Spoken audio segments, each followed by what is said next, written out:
بسم اللہ الرحمن الرحیم۔ شروع اللہ کا نام لے کر جو بڑا مہربان نہایت رحم والا ہے۔ کہہ دو کہ جو شخص جبرائیل کا دشمن ہو اس کو غصے میں مر جانا چاہیے، کیونکہ اس نے تو یہ کتاب اللہ کے حکم سے تمہارے دل پر نازل کی ہے جو پہلی کتابوں کی تصدیق کرتی ہے اور ایمان والوں کے لیے ہدایت اور بشارت ہے۔ جو شخص اللہ کا اور اس کے فرشتوں کا اور اس کے پیغمبروں کا اور جبرائیل اور میکائیل کا دشمن ہو تو ایسے کافروں کا اللہ دشمن ہے۔ اور ہم نے تمہارے پاس سلجھی ہوئی آیتیں ارسال فرمائی ہیں اور ان سے انکار وہی کرتے ہیں جو بد کردار ہیں۔ ان لوگوں نے جب اللہ سے کوئی عہد کیا تو ان میں سے ایک فریق نے اس کو کسی چیز کی طرح پھینک دیا۔ حقیقت یہ ہے کہ ان میں اکثر بے ایمان ہیں،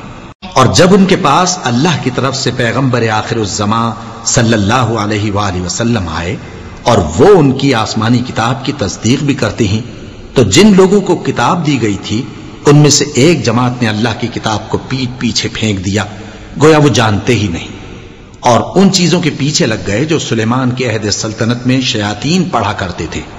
اور سلیمان نے مطلق کفر کی بات نہیں کی، بلکہ شیطان ہی کفر کرتے تھے کہ لوگوں کو جادو سکھاتے تھے، اور وہ یعنی بنی اسرائیل ان باتوں کے بھی پیچھے لگ گئے جو شہر بابل میں دو فرشتوں یعنی ہاروت اور ماروت پر اتری تھیں، اور وہ دونوں کسی کو کچھ نہیں سکھاتے تھے جب تک یہ نہ کہہ دیتے کہ ہم تو ذریعہ آزمائش ہیں، تم کفر میں نہ پڑو۔ غرض لوگ ان سے وہ چیز سیکھتے جس سے میاں بیوی میں جدائی ڈال دے،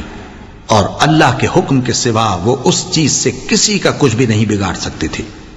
اور کچھ ایسے منتر سیکھتے جو ان کو نقصان ہی پہنچاتے اور فائدہ کچھ نہ دیتے۔ اور وہ جانتے تھے کہ جو شخص ایسی چیزوں یعنی سحر اور منتر وغیرہ کا خریدار ہوگا اس کا آخرت میں کچھ حصہ نہیں، اور جس چیز کے عوض انہوں نے اپنی جانوں کو بیچ ڈالا وہ بری تھی۔ کیا اچھا ہوتا جو وہ اس بات کو جانتے، اور اگر وہ ایمان لاتے اور پرہیزگاری کرتے تو اللہ کے ہاں سے بہت اچھا صلہ ملتا۔